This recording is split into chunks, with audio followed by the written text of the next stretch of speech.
All right, so just update on what we're working on here. There's 1, 2, and then 3 holes over there. This is kind of the before shot.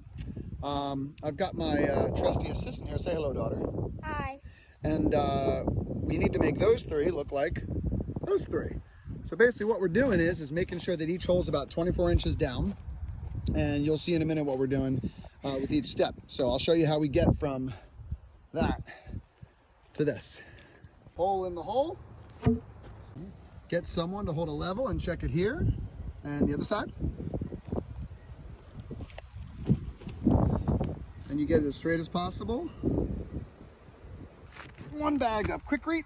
Use a knife to open up the bag. Here we go. 6 inches into the hole.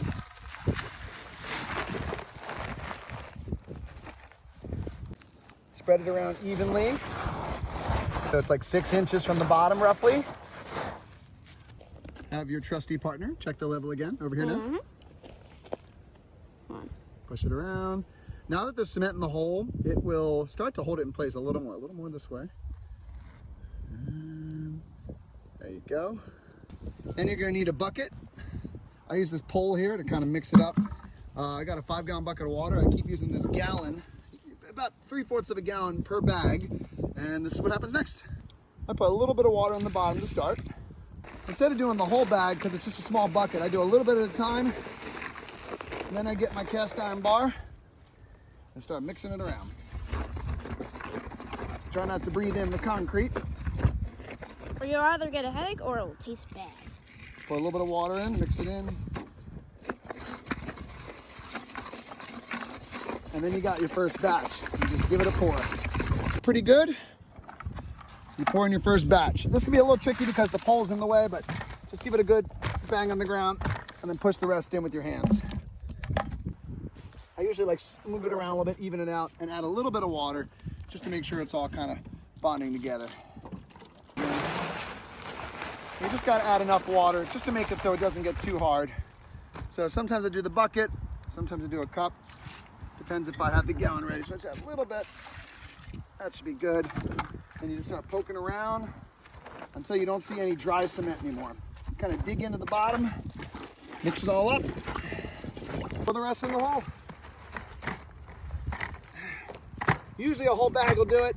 Sometimes you have to add a little more from another bag. And you kind of smooth it around. Shovel would probably work better than my hand, but oh well. I usually like to add a little bit of water in at the end here, and then I poke it with a stick. Sorry, this metal pole, just to make sure it's really getting in there. All the water sinking to the bottom so it dries. Usually good to check the level one more time, because this will be the last chance I get to move this pole, because it is already starting to harden underground. Looking pretty good between the lines. All right. Then, my dirt got a little wet from the rain. You loosen up all the dirt over here. Got a lot of dirt that came out of that hole. Step is just to push all this excess dirt in that you dug out in the first place. Either with a skid loader with an auger like I did, or maybe you had to do it by hand, and you pack it in really good. Shovel or hand, whatever you choose. All right, you're done. Or whatever's easier. When you're done, you should have a nice tight mound of dirt. Hopefully you've got it just nice and level, because you're gonna notice it starts to not moving anymore, and you should be good to go. Repeat that 2 more times and you got your whole corner taken care of. Da, da, da, da,